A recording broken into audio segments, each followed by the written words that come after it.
तो आज की न्यूज में हम डिस्कस करेंगे प्रधानमंत्री जी की जो मन की बात है। तो अब मन की बात का ना अपने आप में ही एक स्पेशल सिग्निफिकेंस होता है, क्योंकि मेजर कुछ टॉपिक्स पे डिस्कशन होती है या मन की बात होती है। ठीक है, सो अब वही इंपॉर्टेंट टॉपिक्स जो है अपने आप में यूपीएससी में अलग से क्वेश्चंस बनते हैं। ठीक है, तो इस चीज को हम इग्नोर नहीं कर सकते, क्योंकि that is the prime minister's address to the nation and at a global level as well. ठीक है, तो उसके बारे में डिस्कस करेंगे कि क्या क्या चीजें हुई हैं। Then Russia likely placing hypersonic missiles in Belarus. तो इस वजह से आप देखोगे कि जो अमेरिका है, यूरोपियन यूनियन है, ऑल टुगेदर उनके भी कान खड़े हो गए। इज इट ट्रू और नॉट, ये चीज पे अभी तक अभी फाइनल इन्फॉर्मेशन नहीं मिली है, बट उसके कॉन्सिक्वेंसेज क्या क्या हो सकते हैं उसके बारे में डिस्कस करेंगे। Then drilling operations in Krishna delta, उसके ऊपर यहाँ पर सवाल उठाए गए हैं साइंटिस्ट के द्वारा। क्या पूरा मुद्दा है उसको डिस्कस करेंगे। Welcome to sleepy classes. तो current affairs and related multiple choice questions discuss करेंगे एंड सोर्स करंट अफेयर्स का हमारा द हिंदू रहेगा for the date of 29 December 2025। पहली न्यूज आपकी डिस्कस कर रही है कि over 10,000 people displaced in 3 days in Sudan. तो सुदान में अभी आपको पता है कि सिविल वॉर लाइक सिचुएशन चल रही है, जहाँ पे हमने आरएसए के बारे में भी, आरएसएफ के बारे में भी डिस्कशन की थी। That is the paramilitary rapid support forces, जो कि अब आप कह सकते हो कि एक ऐसी ऑर्गेनाइजेशन है जो कि तख्ता पलट कर चुकी है ऑलरेडी सुदान के अंदर, है ना। तो अब मेजर जो रीजन है वो अपने कंट्रोल के अंदर जब ले रहे हैं, जिसमें हम अल फशर की भी बात करते हैं। तो ये सारे रीजन जैसे जैसे नॉर्दर्न रीजन ऑफ सुदान जो है आरएसएफ के कंट्रोल में आते जा रहे हैं, तो जो लोग हैं उनको वहां पे माइग्रेट होकर डिस्प्लेस होकर जाना पड़ रहा है सदर्न वाले रीजन के अंदर।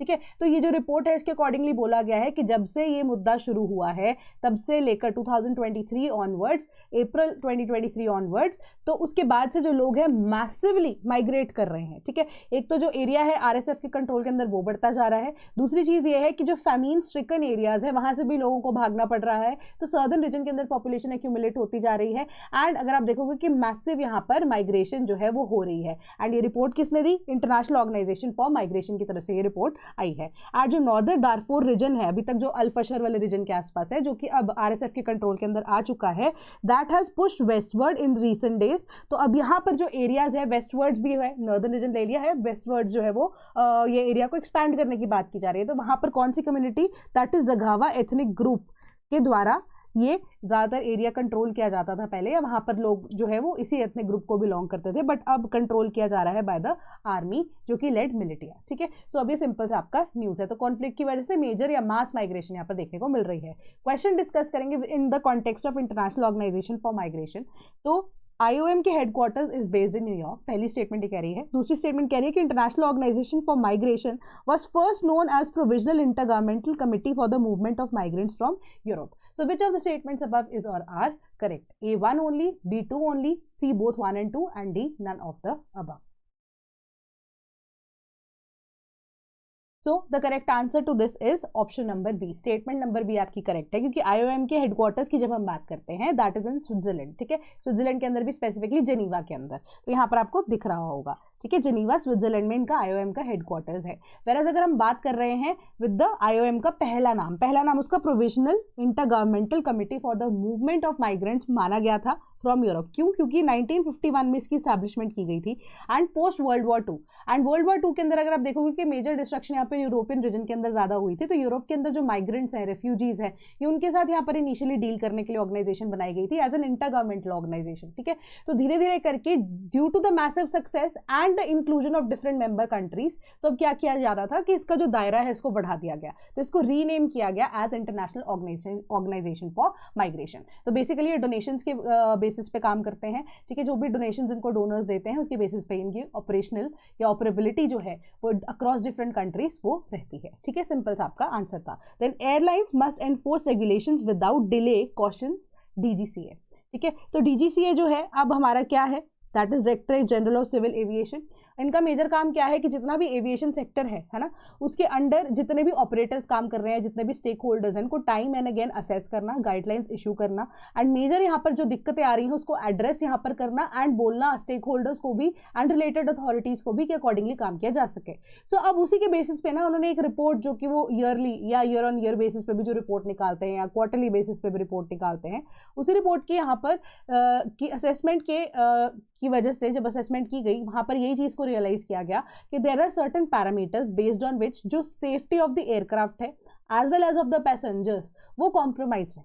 तो उन्होंने बोला है कि जो स्टेक होल्डर्स हैं, ऑपरेटर्स हैं, उनको इश्यूज को यहाँ पर फ्लैग किया गया है। ऑल्दो न्यूज़ के अंदर वो इश्यूज यहाँ पर बताए नहीं गए हैं कि कौन से रिलेटेड इश्यूज है, बट उन्होंने बोला कि in the case of emergency also we are not well prepared, कि अगर ऐसी कोई सिचुएशन आ जाती है तो हम सिर्फ और सिर्फ लॉस की सिचुएशन में ही जाएंगे। लॉस एज इन कि लाइफ का लॉस होगा, पैसे का तो चलो लॉस है ही है यहाँ पर, बट उन्होंने बोला कि हमें ये इमरजेंसी के लिए भी चीज़ों के लिए रेडी होना चाहिए, प्रिपेयर्डनेस हमारी होनी चाहिए, रादर देन हम मिटिगेट करते रहे उन कॉस्ट को। उससे पहले ही अगर हम उस चीज़ को फ्लैग करके बेटर कर सकते हैं तो all the stakeholders, all the operators must take account of these all these issues जो कि एन्यूमरेट किए गए हैं, एंड इसके अकॉर्डिंगली आपको एक्ट करना पड़ेगा। एंड मेजरली यही चीज़ है कि डीजीसीए को भी जो भी ऑपरेटर्स है या इवन एयरलाइंस है ना, हर 6 महीने साल के बाद एक जो रिपोर्ट देती हैं वो भी अब कई ऑपरेटर्स की तरफ से नहीं आई है। तो उन्होंने बोला इमीडिएट इफेक्ट से आप हमें बताइए कि इन गाइडलाइंस के बेसिस पे जो हमने इशू किया है कि आप क्या स्टेप्स लेंगे। दूसरी चीज़ ये है कि आप अपनी जितनी भी ईयर ऑन ईयर बेसिस पे जो रिपोर्ट है, या क्वार्टरली या 6 मंथली जो रिपोर्ट है, हाफ ईयरली रिपोर्ट है या ईयरली रिपोर्ट है,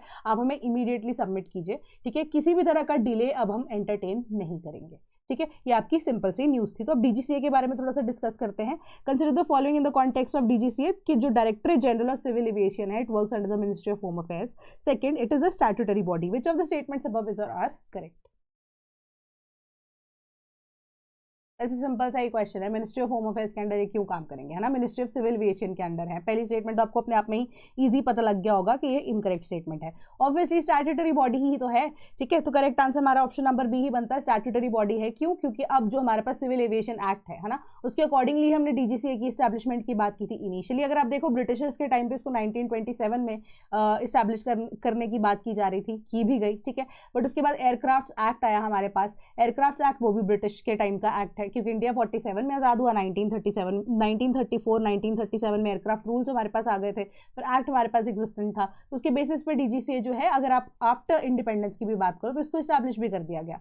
तो अब it is a statutory body, and हमारे पास हमारा जो एयरक्राफ्ट एक्ट है 1934, एयरक्राफ्ट रूल्स 1937, वो भी इसको यहाँ पर गवर्न करते हैं। तो ऑटोमेटिकली ये क्या होगी, हमारी स्टैट्यूटरी बॉडी ही होगी। Then president undertakes dive sortie in submarine, calls it a very special experience. तो पहली चीज यहाँ पर ये है कौन सी sortie, sortie that means submarine, ठीक है। अब सबमरीन है हमारे पास INS वागशीर, ठीक है। INS वागशीर है, इंडिजिनसली बिल्ट है, ठीक है। 2025 के अंदर इसको कमीशन किया गया था। 2022 के अंदर इसके आप कह सकते हो कि टेस्टिंग की गई थी। कावेरी क्लास की है, स्कॉर्पियन क्लास की ये सबमरीन है, ठीक है। 6th है ये, and the last of its kind. And सबसे बड़ी बात यहाँ पर यही है कि अब जो प्रेसिडेंट हमारे इंडिया की Droupadi Murmu ji, she has become the second president जिन्होंने ऐसे कोई सबमरीन में ट्रैवल किया है, ठीक है। एंड 1 से 2 घंटे के बीच में ये जो है ये ट्रैवलिंग प्रोसेस रहा, जहाँ पर फायर भी किए गए बहुत सारे ऐसे ओपन शॉट्स, ठीक है। तो अब क्या इसके पीछे है कि उनका एक्सपीरियंस है बहुत ज़्यादा स्पेशल था। अब इनसे पहले अगर हम देखें तो APJ अब्दुल कलाम जी जो है, उन्होंने सबमरीन के अंदर इसी तरीके से ट्रैवल भी किया था, ठीक है। ये आपकी सिंपल सी न्यूज़ है। अब हम क्वेश्चन को डिस्कस करेंगे in the context of INS Vagsheer. तो पहली चीज़ है, it derives its name from Vagir peak in Maharashtra. Second, INS Khanderi, INS Karanj, INS Velar, other submarines under the same class as INS Vagsheer. Which of the statements above are correct? So the correct answer is statement number B only. Second statement हमारी correct है, ठीक है। तो Vagir peak जो महाराष्ट्र में है, that already has its name, जिसको वाजीर या वागीर नाम बोला जाता है, बट इससे इसका नाम यहाँ पर डिराइव नहीं हुआ। डेराइवेशन 2 नामों से हुई है, ठीक है। पहला जो नाम जहाँ से डिराइव किया गया है वो हमारे पास INS वागशीर S43 वेला क्लास सबमरीन ऑलरेडी एग्जिस्ट करती थी, जो कि 1997 तक कमीशन थी। 1997 में इसको डीकमीशन कर दिया गया, ठीक है। तो उसी के बेसिस पे जब उसको रेप्लिकेट किया गया विद बेटर फीचर्स, इसी वजह से इसका नाम वागशीर डाला गया। But there is another story to it. तो वागशीर की जब हम बात करते हैं तो इंडियन ओशन रीजन के अंदर वागशीर जो है एक तरह की सैंडफिश भी है, ठीक है। तो वागशीर जो है इंडियन ओशन रीजन के अंदर एक तरह से सैंडफिश भी है, एक तरह से मेजर प्रेडिटर की तरह ये काम करती है, ठीक है। तो प्रेडिटर की तरह ये सैंडफिश अगर एग्जिस्ट करती है, उसको वागशीर हिंदी में बोला जाता है, ठीक है। तो इस वजह से भी इसका नाम इनिशियली यहाँ पर अडॉप्ट किया गया है। तो ये 2 तरह के सोर्सेज है जिसके बेसिस पे आप ये चीज को मान सकते हो। स्कॉर्पियन क्लास है, स्कॉर्पियन क्लास मतलब डीजल प्रोपेल्ड इंजन है, ठीक है, इंडिजिनसली बिल्ट है। इसको कमीशन मैंने आपको पहले बता दिया था 2025 में ही किया गया है, 2022 में इसकी टेस्टिंग शुरू की गई थी। 6th and the last of its kind. अगर आप इसकी सिस्टर्स को देखो INS कालवारी, INS कंडेरी, INS करंच, INS वेला एंड INS वागी, ठीक है। तो ये टोटल, उसके अलावा ये छठी जो हमारे पास है दैट इज INS वागशीर। तो ये 6 के 6 सबमरीन्स का क्लास है जो कि अब हमारे पास किसके अंडर आता है, दैट इज INS, अगर आप देखो कालवरी, ठीक है, कालवरी के अंडर ये आती है। कालवरी मतलब सबसे पहली जो क्लास ऑफ सबमरीन यहाँ पर इंक्लूड की गई है, तो उसी के बेसिस पे इसका नाम भी रखा गया है। Then Nagapattinam's deltaic coast caught in silky crisis with sinking shores. तो यहाँ पर ना प्रॉब्लम क्या आ रही है सबसे पहली चीज तो अगर आप देखो this region is in Tamil Nadu, ठीक है, तमिलनाडु के रीजन के अंदर फॉल करती है। तो प्रॉब्लम यहाँ पर क्या है कि जो कोस्टल रीजन है ना यहाँ पर, या जो कोस्ट है नागपत्तनम के अंदर स्पेसिफिकली, ये है बहुत ज्यादा शैलो, ठीक है। शैलो कोस्ट होने की वजह से जो पहली बात है कि बड़े वेसल्स या बिग वेसल्स यहाँ पर नहीं आ सकते, प्लस जो छोटे वेसल्स हैं, जो छोटे बोट्स हैं जिसपे फिशरमैन्स की लाइफ या उनका जो इकोनॉमिक इनकम है वो डिपेंडेंट है, ठीक है। अब क्या होता है कि ना थोड़ा अनयूजुअल सा प्रोसेस यहाँ पर सेट हो गया। कैसे कि अब जनरली आप ये देखोगे कि कोई भी रिवर है जब वो सिल्ट को लेकर आती है, ठीक है, ग्लेशियर से या इवन जहाँ भी पॉइंट सोर्स है, हर एक रिवर ग्लेशियल रिवर नहीं होती है ना। तो अब कोई भी रिवर है अपने साथ जैसे पानी बहता है साथ साथ सिल्ट कैरी करती है जो कि फर्टाइल सॉइल होती है ना, बिल्कुल फाइन पार्टिकल्स यहाँ पर होते हैं। अब साउथ की बात करें तो वहाँ पर क्ले लाइक सॉइल हमारे पास जनरली होती है ना। अब क्ले में क्या होता है, पानी का कंटेंट ज्यादा होता है, मॉइस्चर ज्यादा एब्जॉर्ब कर सकते हैं। सो प्रॉब्लम यहाँ पर ये है कि यूनिक फीचर जो इसको क्यों बोला जा रहा है वो इसीलिए है कि सपोज यहाँ हमारे पास डेल्टा रीजन है, यहाँ से हमारा कोस्ट शुरू होता है, ठीक है। तो जो रिवर है यहाँ से अब ओशन में मीट कर रही है, इन दिस कॉन्टेक्स्ट अगर हम देखें तो बे ऑफ बंगाल में मीट कर रही है, ठीक है। सो अब प्रॉब्लम हियर इज कि यहाँ पर सिल्ट की डिपोजिशन होगी, ठीक है, जो कि कोस्टल रीजन है। अब क्या हो रहा है कि जो ओशन के करंट्स हैं rather than taking away the silt with themselves, वो और ज्यादा सिल्ट्स को इनर डिपॉजिट यहाँ पर करते हैं क्योंकि शैलो रीजन है, ठीक है। शैलो रीजन के अंदर अब अगर आप देखोगे खाली कटोरा रख देते हो आप किसी भी मिट्टी वाले रीजन के आगे, ठीक है। अब एक कटोरी रखी है आपने, यहाँ पर पानी आप छोड़ रहे हो सिल्ट वाला, तो यहाँ पर वो इकट्ठा हो रहा है। बट अगर आप एक्सपेक्ट कर रहे हो कि ओशन करंट जो है इसको वापस लेकर जाएंगे तो ऐसा नहीं होगा, वो ऊपर वाले रीजन वाला जो एरिया है वहां से ज्यादा सिल्ट इकट्ठी कर लेते हैं, बट जो नीचे सिल्ट एक्यूमुलेट होती है वो वहीं की वहीं रह जाती है, ठीक है। तो इस वजह से क्या हो रहा है, जो वेसल्स हैं वो अब इजीली शोर तक नहीं लेकर आ जा सकते, एंड इवन के शोर जो है शैलो होने की वजह से जो वेसल्स हैं इवन छोटी छोटी बोट्स है वो धंस जाती हैं, है ना।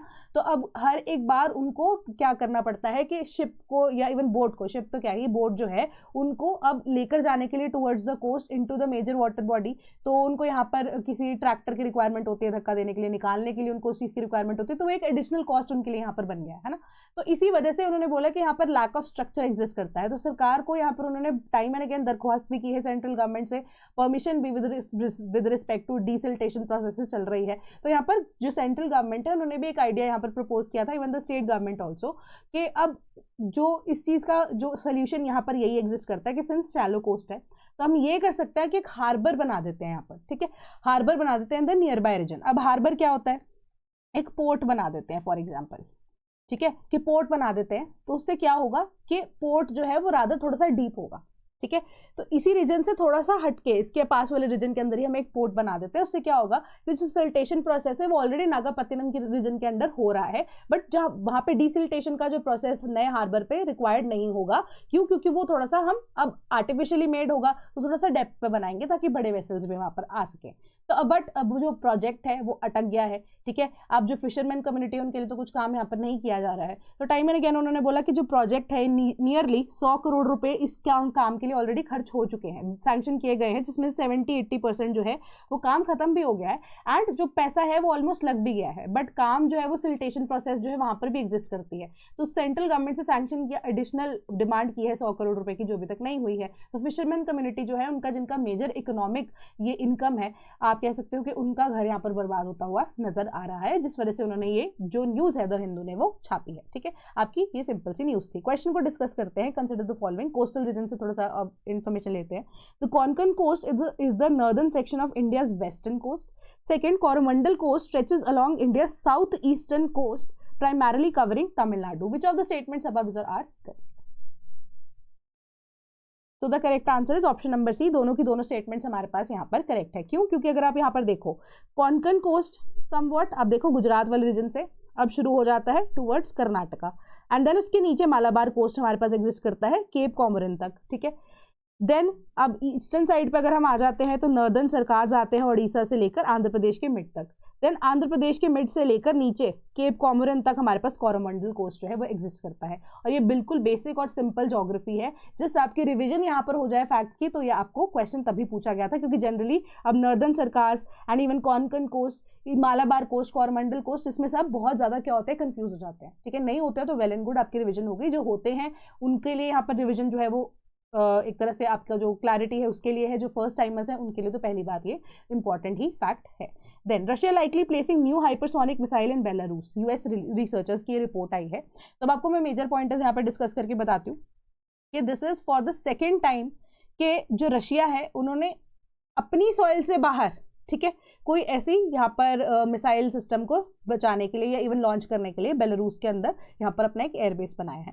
वो एयरबेस जो है अब 3 लॉन्चर्स की कैपेबिलिटी रखता है एंड अराउंड 10 ऐसी जो हाइपरसोनिक मिसाइल्स हैं उसको डिप्लॉय किया जा रहा है। एंड अगर आपको मैं नाम यहाँ पर बताने की कोशिश करूँ तो नाम यहाँ पर क्या है हमारे पास, कहीं पे ओरिशनिक, ठीक है,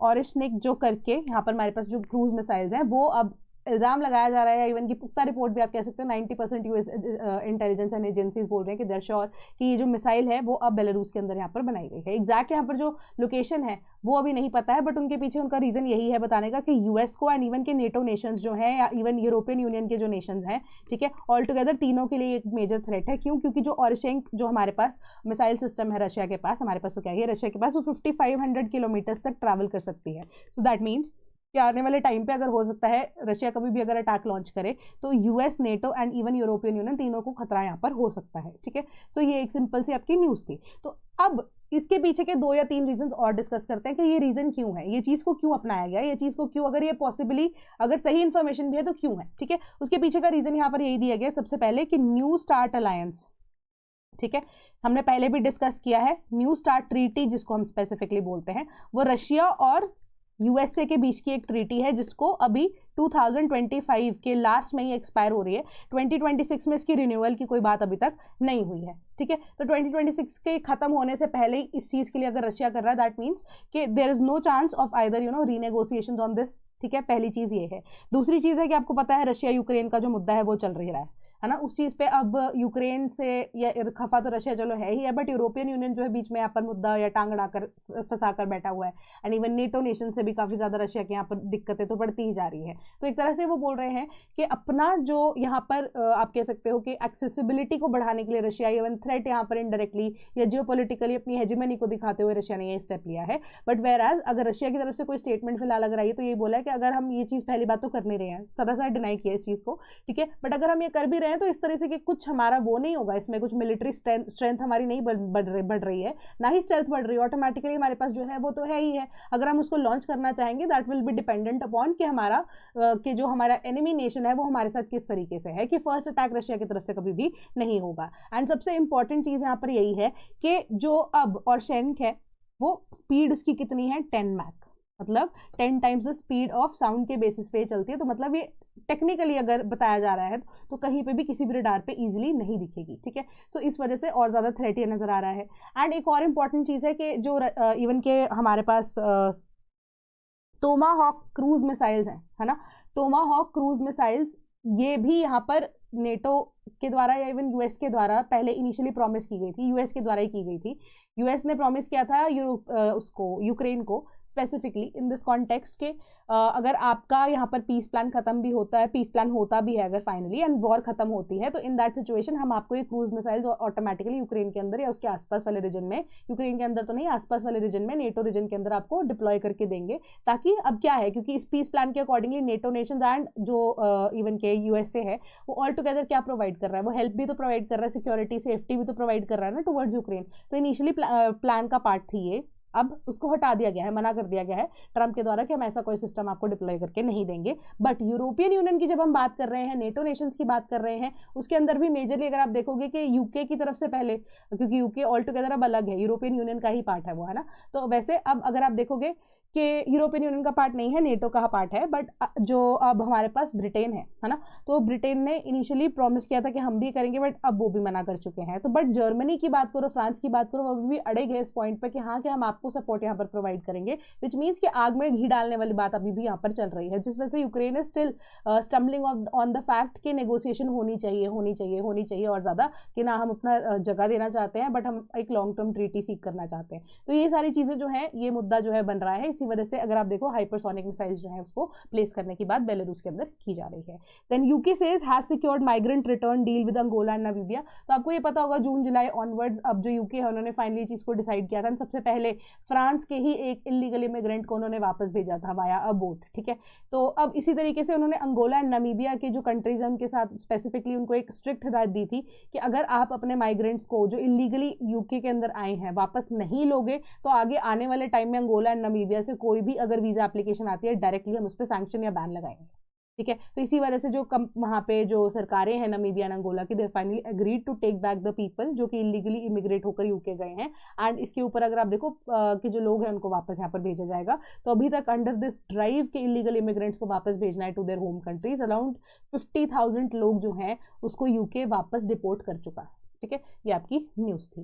then China host 2-day talks to solidify Thailand Cambodia ceasefire deal. Ceasefire तीसरी चौथी बार होकर भी टूट चुकी है। फाइनली अगर आप देखो तो Malaysia, United States and even China बीच में आया है। इन तीनों कंट्रीज जो है, ये तीनों नेशन जो है वो ब्रोकर कर रही हैं इन ट्रीटी को कि फाइनली कंबोडिया और थाईलैंड एक प्रॉपर प्लेस पे आए, पीस के ऊपर आए, एंड फाइनली जो भी उनकी इश्यूज है उसको आराम से बैठकर सॉर्ट करें, क्योंकि 100 से ज्यादा लोगों की यहाँ पर इस कॉम्प्लेक्स सिचुएशन की वजह से जान जा चुकी है। तो ये ऑब्जर्वेंट पीरियड के अंदर चाइना ने फटाफट से स्टेप इन करते हुए, जब ये थोड़ा सा अभी ब्रेक 1-2 दिन के अंदर लास्ट में मिला है, तो उसके अंदर फटाफट से चाइना ने स्टेप इन करते हुए बोला है, दोनों कंट्रीज के साथ डिप्लोमेटिक टाइज जो इनके एक्टिव है, उन्होंने बोला है कि इसको खत्म किया जा सके एट द अर्लीस्ट पोजिशन, कि it is very important also कि इस वॉर को भी खत्म किया जा सके। क्यों? क्योंकि for the regional development of that particular south Asian Nations, ठीक है। तो उन्होंने बोला कि इसको इंपॉर्टेंट है खत्म करना, कि आप पीस को इस्टेब्लिश कीजिए, कोई भी दिक्कतें आपस में बैठ के डिप्लोमेटिकली सॉल्व कीजिए, even on the table discuss कीजिए इन सारी चीजों को, क्योंकि लड़ाई करके कोई फायदा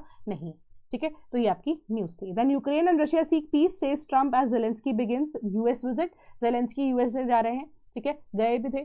तो यूएस से जाने से पहले कनाडा के पीएम से भी, इवन के स्टारमर जो कि अब ब्रिटेन के पीएम है, उनसे भी इनकी डिस्कशन हुई है, ठीक है। तो उसके बाद उनकी ट्रम्प से भी डिस्कशन हुई है। तो दे आर बेसिकली सेइंग कि हम नहीं चाहते डॉनबास रीजन को देना, ठीक है, क्योंकि मेजोरिटी ऑफ द एरिया जो है अभी हमारा ही है, ठीक है। डॉनबास वाला रीजन हमारे पास है, हम चाहते हैं कि हम नेगोशिएट करें टेरिटोरियल डिस्प्यूट्स को भी। तो ये टेरिटरी जो है हम गिव अवे नहीं करना चाहते। बट अब जो 1 घंटे की कॉन्वर्सेशन ट्रम्प की पुतिन के साथ भी हुई है फोन पे, तो उन्होंने ये चीज़ के बारे में डिस्कशन की है। तो अब रिस्पॉन्स वही है कि जो पुतिन है वो बिल्कुल अड़े गए इस पॉइंट पे कि they do not want to give away Donbas region. तो अब ये एक मुद्दा बन चुका है, तो अब उसके ऊपर ही बार बार खिचड़ी पकती जा रही है। तो उन्होंने बोला कि ये जो मुद्दा है फाइनली, अब ट्रम्प की ये स्टेटमेंट थी कि अब जो इशू है दैट इज के जो यूक्रेन है एंड इवन रशिया है वो चाहते हैं एक लॉन्ग टर्म पीस वाली बात, ठीक है। बट जो फॉरेन प्लेयर्स हैं, इनडायरेक्टली उन्होंने यूरोपियन यूनियन की यहाँ पर बात की है कि जो फॉरेन प्लेयर्स हैं वो इसके अंदर बहुत ज़्यादा मुद्दा बनते हुए जा रहे हैं, ठीक है, कि अब इशू को finally once and for all खत्म कर देना चाहिए, कि अगर ट्रीटी जो है होती है by giving away certain reasons तो वो कर लेना चाहिए, that is a better plan, ठीक है। बट उसके बाद भी जेलेंस्की की उन्होंने तारीफ की कि he is been a brave person, कितना कुछ होने के बाद भी he is not giving away everything easily, है ना। तो इवन के फॉरेन प्लेयर्स के इंटरवेंशन के बाद भी अगर आप देखो, दोनों even Putin and Zelensky they want longer peace या long term peace for their own nations, which should be the prime aspect जो कि एक रूलर को देखना होता है जब भी वो एक पोजीशन के ऊपर होते हैं in a particular country. Then Russian response to any European attack will be devastating. Lavrov जो कि हैं अब रशिया के, आप कह सकते हो कि स्पोक्स पर्सन, ठीक है, रशिया की तरफ से जो फॉरेन अफेयर्स के स्पोक्स पर्सन है, उन्होंने ये चीज़ बोली है कि अब जो यूरोपियन यूनियन है, ठीक है, इवन के जो नेटो नेशंस हैं, स्पेसिफिकली यूरोपियन यूनियन जो है, अब अगर हम उनको वॉर पार्टी की तरह उन्होंने रेफर किया, उन्होंने बोला कि रशिया की तरफ से कभी भी पहले अटैक नहीं होगा, ठीक है, बट अगर कोई भी जवाबी तौर पे देना पड़ा अटैक के लिए, हमें जवाब देना पड़ा, तो उसके कॉन्सिक्वेंसेज बहुत ज़्यादा डेवास्टेटिंग होंगे।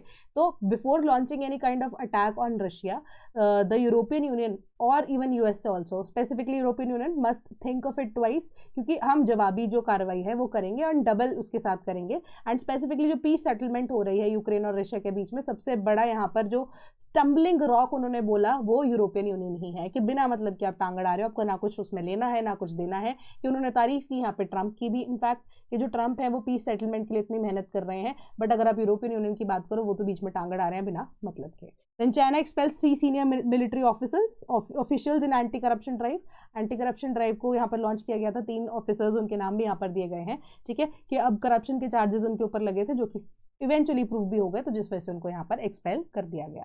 Then nation is witnessing next generation reforms, says Modi, ठीक है। मन की बात के बाद भी अगर आप देखो तो एक उनकी मीटिंग और भी थी, तो इसी मीटिंग के अंदर उन्होंने बोला कि ह्यूमन कैपिटल की डेवलपमेंट की बहुत ज़्यादा रिक्वायरमेंट हमें है। ह्यूमन कैपिटल इंडिया के पास ऑलरेडी बहुत है, क्योंकि पॉपुलेशन बहुत ज़्यादा है। अब पॉपुलेशन को कल्टिवेट कैसे किया जा सके, क्योंकि इंडिया का आप कह सकते हो आने वाला टाइम में डेमोग्राफिक डिविडेंड बढ़ जाएगा, ठीक है, जो चीज़ यहाँ पर अच्छी नहीं है, क्योंकि अभी यंग पॉपुलेशन ज़्यादा है, ओल्डर पॉपुलेशन कम है। तो हमारे पास जो अभी की यूथ है, अगर हम उसको इस तरीके से कंडीशन करना शुरू करें, नेक्स्ट जनरेशन को भी इवन कंडीशन करना शुरू करें, तो हम अपनी ह्यूमन कैपिटल की डेवलपमेंट कर सकते हैं, जो कि इंडिया के लिए यहाँ पर प्लस पॉइंट होगा, ठीक है। तो ह्यूमन कैपिटल हम विकसित भारत के लिए 2047 तक का सरकार यहाँ पर रखना चाहती है, डेवलप्ड इंडिया का की बात कर रही है, तो उस चीज़ को यहाँ पर फॉलो किया जा सकता है। पहली चीज़ तो उन्होंने ये बोली, उन्होंने बोला कि जो एम्पावरिंग इंडिया के लोग हैं, स्पेशली यूथ, एक achieving the vision of developed nation में हमारे सबसे ज़्यादा मदद करेंगे, कि इंडिया विटनेस कर रहा है एक नेक्स्ट जनरेशन रिफॉर्म्स, तो उन रिफॉर्म्स को हमें एप्लीकेबल भी करना चाहिए, कि हम अब फाइनली बोर्ड कर चुके हैं कि ऐसी रिफॉर्म एक्सप्रेस जिससे हम क्या कर रहे हैं, सिर्फ आगे ही आगे बढ़ना चाहते हैं। तो प्राइमरी इंजन जो है यहाँ पर हमारे डेमोग्राफिक स्ट्रेंथ की कौन है, यूथ है इस टाइम पे, ठीक है। तो Atmanirbhar Bharat and uplifting the poor is the major agenda of the government right now. And अब इंपॉर्टेंट यही है कि क्वालिटी अक्रॉस सेक्शंस जो है, इक्वालिटी हो, क्वालिटी हो, गवर्नेंस बेटर हो सके, सर्विस डिलीवरी एंड मैन्युफैक्चरिंग के ऊपर सब फोकस करें। एंड उन्होंने ये बोला कि मेड इन इंडिया लेबल जो है वो सिनोनिमस हो जाना चाहिए इस फैक्ट से कि ग्लोबल स्टैंडर्ड्स को भी वो मीट कर रहा है। एंड कमिटमेंट जो है इस प्रिंसिपल के तौर पे होनी चाहिए कि जीरो डिफेक्ट जीरो इफेक्ट हो, ठीक है, कि आत्मनिर्भर भारत का जो इनिशिएटिव है वो इतना ज़्यादा हमारे अंदर रम जाना चाहिए कि किसी भी तरह से डिफेक्ट ना हो, एंड जो काम है वो इतना क्वालिटी का हो कि लोग हमें रिकॉग्नाइज करें खुद से ही एट अ ग्लोबल लेवल, या हम एक्सपोर्ट कर सके चीज़ों को। एंड मैन्युफैक्चरिंग सेक्टर जो है मेजरली उसमें बूस्ट लेकर आएगा। तो नया वर्क कल्चर जो है गवर्नेंस के अंदर इंक्लूड किया गया है, क्योंकि अब नए जो लॉज इस तरीके से आए गए हैं, शिफ्ट 12 घंटे की कर सकते हो, एंड मल्टीपल जो यहाँ पर रिलीफ जो है जो कि एम्प्लॉयज उनको भी दिया जा रहा है सरकार की तरफ से, है ना, तो ऐसी पॉलिसीज को भी बनाया जा रहा है। तो पब्लिक सर्विस डिलीवरी को पॉइंट आउट करते हुए रोल ऑफ टेक्नोलॉजी के पॉजिटिव चेंजेस क्या क्या टेक्नोलॉजी लेकर जा सकती है, उस तरीके से कंडीशनिंग हो ह्यूमन कैपिटल की, ठीक है। And skill development, higher education, youth empowerment and sports के कॉन्टेक्स्ट में उन्होंने स्पेसिफिकली बोला, तो कि सरकार एंड स्टेट्स को एक प्रोएक्टिव रोल यहाँ पर लेना पड़ेगा, मैन्युफैक्चरिंग सेक्टर को इंकरेज करना पड़ेगा, ईज ऑफ डूइंग बिजनेस जो है इसको स्ट्रेंथन करना पड़ेगा, सर्विसेज को या सर्विस सेक्टर जो कि ऑटोमेटिकली जीडीपी में मेजरली यहाँ पर कॉन्ट्रीब्यूट करता है उसको और ज्यादा स्ट्रेंथन करना पड़ेगा। देन इंडिया जो है पोटेंशियल है वर्ल्ड की फूड बास्केट बनने का, एंड एडवोकेट किया उन्होंने shift towards high value agriculture, horticulture, animal husbandry, dairying, fishery, अजर्टिंग के जो सेक्टर्स है वो पोजीशन दिला सकता है इंडिया को as a major food exporters. तो डिपेंड करता है ऑन द सिचुएशन कि किस तरीके से हम यूटिलाइज करें अपने रिसोर्सेज को। Then civil aviation ministry sets 24/7 control room passenger 10 दिसंबर को ग्रीवांस रिड्रेसल सेंटर की तरह से, क्योंकि इंडिगो की फ्लाइट्स जो डिले हो रही थी एंड अभी भी फॉग का सीजन है ना, तो इस वजह से ऑलरेडी बहुत ज्यादा डिलेज आ रहे हैं ऑपरेशनल सिचुएशंस की वजह से, कि अब पहली बार डीजीसीए ने तो वो इश्यूज जारी कर दिए हैं, उसके बाद भी अब ये चीज़ है कि रिड्रेसल के लिए बहुत सारे लोग जो है परेशान हो रहे थे, क्योंकि फ्लाइट्स डिले हो रही थी, कैंसिल हो रही थी, इतना ज़्यादा हौच पौच हो गया था सारी सिचुएशन में। तो जो ये नया रिड्रेसल सिस्टम है इसके अकॉर्डिंगली 24/7 डेस्क जो अब एयरपोर्ट पे अरेंज कराए गए हैं, जिससे जो अब लोग हैं, पैसेंजर्स हैं, उनके प्रॉब्लम्स को सुन के उनकी फ्लाइट्स को रीशेड्यूल किया जाता है, या जो भी उनको प्रॉब्लम है उसको रिड्रेस किया जाता है जल्दी से जल्दी, जो कि अब आपको क्या है कि ह्यूमन इंटरेक्शन के लिए इंपॉर्टेंट फैक्ट है कि आपकी कोई बात सुन ले दिक्कत के टाइम पर, उसको रिजॉल्व कर दे, तो वो सबसे बड़ी चीज़ होती है। तो अब ये सर्विसेज का ही पार्ट यहाँ पर इंक्लूड होता है। Then world is looking at India with great hope says PM. तो मन की बात एड्रेस में क्या क्या चीजें डिस्कस हुई हैं उसको मैं यहाँ पर आपको बता रही हूँ, ठीक है। सबसे पहली चीज उन्होंने ऑपरेशन सिंदूर की बात की, सिंबल ऑफ प्राइड। फिर 150 ईयर्स ऑफ वंदे मातरम की उन्होंने यहाँ पर बात की। तीसरी चीज अचीवमेंट स्पोर्ट्स सेक्टर के अंदर, जिसमें अब victories in men's ICC champions trophy, world की जो अब वर्ल्ड वुमेन क्रिकेट टीम जो वर्ल्ड कप जीत कर आई है उसके लिए भी, and women's blind T20 world cup जो इंडिया ने जीता है, as well as success in Asia cup T20, and उसके बाद world para athletic championship.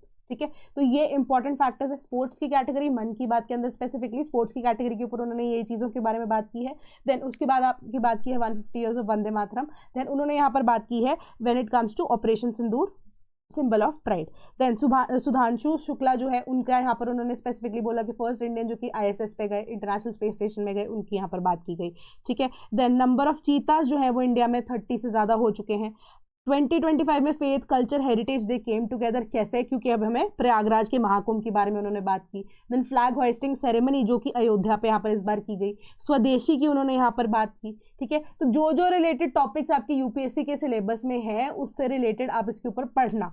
Then specially youth को एम्पावर करते हुए areas of science, new innovations, technology के बेसिस पे उन्होंने बोला कि Viksit Bharat young leaders dialogue and smart Indian hackathon, इनके अंदर लोगों को पार्टिसिपेट करना चाहिए, बच्चों को, यूथ को पार्टिसिपेट करना चाहिए। तो स्टूडेंट पार्टिसिपेशन इस बार बढ़ गई, उन्होंने इसके ऊपर मेंशन किया। एंड स्पेसिफिकली उन्होंने म्यूजिक क्लास जो कि शुरू की गई है इनिशियली यहाँ पर, बट अब उसको रिकॉग्नाइज किया गया है किस पे, Indian institute of sciences via research and innovation few years ago, अब वो इंस्टीट्यूट बना दिया गया है, थोड़ा सा उसके बारे में बताना। देन गीतांजलि ISSC इसका नाम रख दिया गया है। कहा जाता है हिंदू क्लासिकल म्यूजिक को, फोक ट्रेडिशंस को एंड क्लासिकल जॉनर्स को। देन दुबई के अंदर जो कन्नड़ा कम्युनिटी है, जो फैमिलीज हैं, उन्होंने इनिशिएटिव लिया है कि बच्चों को कन्नड़ा पढ़ाना शुरू करेंगे, जो कि अगेन हमारी रीजनल लैंग्वेज बट हमारी कल्चर का ही एक इंपॉर्टेंट पार्ट है, उसको इंक्लूड किया गया है यहाँ पर। देन मोरंगथम, ठीक है, मोरंगथम सेठ जो कि कहाँ से, मणिपुर से, एक ऐसे यूथ है, उनकी प्रेज यहाँ पर की गई प्रधानमंत्री के द्वारा। क्यों? क्योंकि उन्होंने जो सोलर पैनल्स को अपने रीजन के अंदर इंस्टॉल करने का जिम्मा जो है वो लिया था। अब वो हमारे पास स्कीम भी है, PM सूर्य घर मुफ्त बिजली योजना, जिसके अकॉर्डिंगली यहाँ पर 75,000 to 80,000 करोड़ रुपये सेंट्रल गवर्नमेंट ने यहाँ पर रिलीज किए हैं, सैंक्शन किया अंडर दिस स्कीम, ये चीज़ है। देन अब ये थी पॉजिटिव्स की बात। अब नेगेटिव्स उन्होंने क्या डिस्कस किए? नेगेटिव्स उन्होंने डिस्कस किए when it comes to over usages of antibiotics. तो उन्होंने बोला ICMR जो है वो एंटीबायोटिक्स के ऊपर डेवलपमेंट कर रही है, जो कि बहुत सारी डिजीजेज लाइक UTI, निमोनिया को ट्रीट करने के लिए हेल्पफुल है, बट बहुत सारे मेजर सिचुएशन के अंदर अगर आप देखो कि क्योंकि लोग अपनी मर्जी से एंटीबायोटिक्स को यहाँ पर कंज्यूम करते रहते हैं, तो उसका लॉन्ग टर्म जो है रिजल्ट क्या होता है, यू कैन से रेजिस्टेंस हो जाती है टू एंटीबायोटिक्स। तो एंटीबायोटिक रेजिस्टेंस डेवलप होती है। इस वजह से क्या हो रहा है कि हम इतना ज़्यादा साइंटिफिकली डेवलप कर रहे हैं बट हम डिजीज को ट्रीट नहीं कर पाते। ठीक है, तो उसके ऊपर उन्होंने यहाँ पर फेयर वार्निंग जो है वो बताई है। एंड स्पेसिफिकली हाईलाइट किया उन्होंने लेस क्राफ्ट। अब एक और पॉजिटिव को यहाँ पर बताया गया है, lace craft of Narsapuram, Andhra Pradesh. तो उन्होंने बोला कि जो स्टेट गवर्नमेंट और नाबार्ड जो है और जॉइंटली डेवलप कर रहे हैं एक ऐसा ऑर्गेनाइजेशन जिसमें local artist specifically with this less craft, अब वो नए डिज़ाइंस को प्रोवाइड कर रहा है, बेटर स्किल ट्रेनिंग प्रोवाइड कर रहे हैं एंड कनेक्ट कर रहे हैं उनको नए मार्केट से, ताकि मार्केट की एक्सेसिबिलिटी जो है वो बेटर तरीके से हो पाए। ठीक है, तो ये इंपॉर्टेंट चीज़ है, इसको एक बार पढ़ लेना, इससे गो थ्रू करना। एंड रिलेटेड टॉपिक्स आपके सिलेबस में क्या क्या है उसके ऊपर प्लीज प्लीज प्लीज ध्यान देना, क्योंकि इंपॉर्टेंट ये है। Then scientist seeks clarification on NOC for drilling operation in Krishna delta. तो कृष्णा डेल्टा में आपको मैं एक चीज़ बता दूं कि इरिगेशन फैसिलिटीज जो है ना, वाया किस तरीके से डेल्टा है इरिगेशन कैनाल सिस्टम के थ्रू ज़्यादातर ऑपरेट किया जाता है। कैनाल के अंदर आपका क्या है कि एक मेजर रिवर जा रही है, आप एक तरह से ट्रिब्यूटरीज ही बना रहे हो, उसकी आर्टिफिशियल ट्रिब्यूटरीज को एक तरह से आप कैनाल बोल रहे हो, ताकि जो पानी का सिस्टम है वो डिफरेंट डिफरेंट एरियाज में पहुंच सके, है ना। अब उसके डेल्टा के बिल्कुल एंड पॉइंट पे अगर आप देखो, कंपनी को अब NOC दे दी गई ताकि आप ड्रिल कर सको इसको, ऑयल रिसोर्सेज को। ठीक है, अब वो कौन सा प्रोसेस होता है, that is hydraulic fracturing process. Hydraulic fracturing process में आपको बताऊंगी, पहले मुद्दा समझते हैं। ठीक है, ये ड्रिल करना शुरू कर देंगे। तो उन्होंने बोला हाइड्रोलिक जो प्रोसेस है हमारा, ठीक है, हाइड्रोलिक फ्रैक्चरिंग प्रोसेस के थ्रू अब जो पानी की सीपेज है वो बहुत ज़्यादा बढ़ जाएगी। ठीक है, अब यही पानी जो है ग्राउंड लेवल पे जाके मीट करेगा, अब यही पानी जो है अब कैनाल सिस्टम के अंदर जाके मीट कर जाएगा फर्दर। ठीक है, तो इस वजह से क्या होगा, कंटामिनेशन पानी की बहुत हाई लेवल पे यहाँ पर पॉसिबल हो सकती है। तो आपने NOC इतने डेलिकेट प्रोजेक्ट के लिए कैसे दे दिया? ठीक है, सो अब हम डिस्कस करते हैं हाइड्रोलिक फ्रैक्चरिंग प्रोसेस क्या होता है। मेजरली मैं आपको बता दूं कि कोई भी रीजन है जहाँ पर आपको आइडिया है कि रिसोर्सेज एग्जिस्ट करते हैं, तो एक सिस्टम यहाँ पर इंस्टॉल किया जाता है, एक बड़ी सी मशीन होती है, यहाँ पर नीचे पाइप लगाती है। ठीक है, ये हमारे लेयर्स ऑफ द सॉइल है, बिल्कुल लोएस्ट लेयर के ऊपर अगर आप देखोगे हमारे पास शेल गैस एग्जिस्ट करती है। ठीक है, ये शेल गैस एग्जिस्ट करती है, तो अब यहाँ से ही कहीं पे हमारे पेट्रोलियम रिसोर्सेज जो है वो निकलने शुरू करते हैं। तो अब यहाँ पर क्या होता है कि गैस की एक्सट्रैक्शन डायरेक्ट प्रोसेस के थ्रू नहीं होती, पानी का बहुत तेज बहाव हाइड्रोलिक क्रैकिंग प्रोसेस है या हाइड्रोलिक फ्रैक्चरिंग प्रोसेस इसको बोला जा रहा है। फ्रैक्चर करना सॉइल को with the help of water, ठीक है। तो अब इस वजह से क्रैक्स डेवलप होंगे, ठीक है, पानी को बहुत तेज सप्लाई डाला जाता है, तो अब उसके बाद जो है शेल गैस जो है वो निकलती है, उसको इकट्ठा किया जाता है, बट इससे कंटामिनेशन के चांसेस बढ़ जाते हैं। तो उन्होंने बोला कि इरिगेशन के लिए कैनाल सिस्टम इतना ज़्यादा ऑलरेडी हम बना चुके हैं, अब उसका यूजेज भी बहुत ज़्यादा है, लोग कंज्यूम कर रहे हैं इस पानी को, तो इस डेल्टा के ऊपर स्पेसिफिकली आपने हाइड्रोलिक फ्रैक्चरिंग प्रोसेस को अप्रूव कैसे किया, ये साइंटिस्ट ने यहाँ पर क्वेश्चन किया है, ठीक है। तो ये आपकी सिंपल न्यूज़ थी। Then India refuses Bangladesh charge on Hadi's killers. तो अब यहाँ पर बांग्लादेश में मुद्दा ही तभी क्रिएट हुआ ना कि एक जो यूथ लीडर है उनकी यहाँ पर डेथ हुई, इसके बाद ये मुद्दा बहुत ज़्यादा भड़का।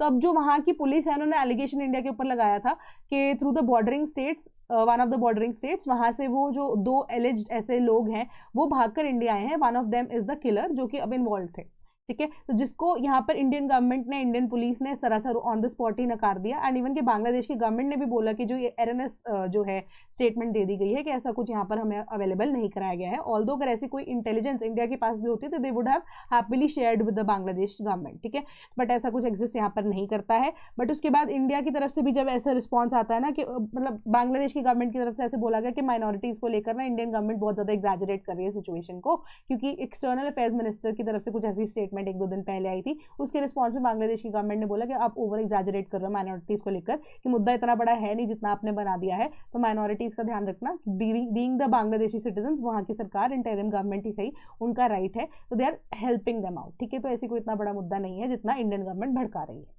सिंपल सी आपकी न्यूज़ थी। तो 2026-2027 के batches for UPSC now are available for optionals as well as for GS, and individually भी अगर आप कोर्स को परचेज करना चाहते हो दैट इज ऑल्सो अवेलेबल। तो हमारे जो टोल फ्री नंबर है 1800-890-3043 या sleepy.class@gmail.com, आप हमें वहाँ पर भी रीच आउट कर सकते हो, ठीक है। And same goes for UPPCS, जिसका फाउंडेशन बैच यहाँ पर प्रीलिम्स एंड मेंस का आपके लिए अवेलेबल है। तो कोई भी डाउट अगर आपको होता है with respect to the lecture तो आप कॉमेंट सेक्शन में मुझे बता सकते हैं। इवन टेलीग्राम ग्रुप भी आपके पास अवेलेबल है जहाँ पर आप मुझसे डाउट पूछ सकते हैं directly. So that is all from my side today. Thank you so much.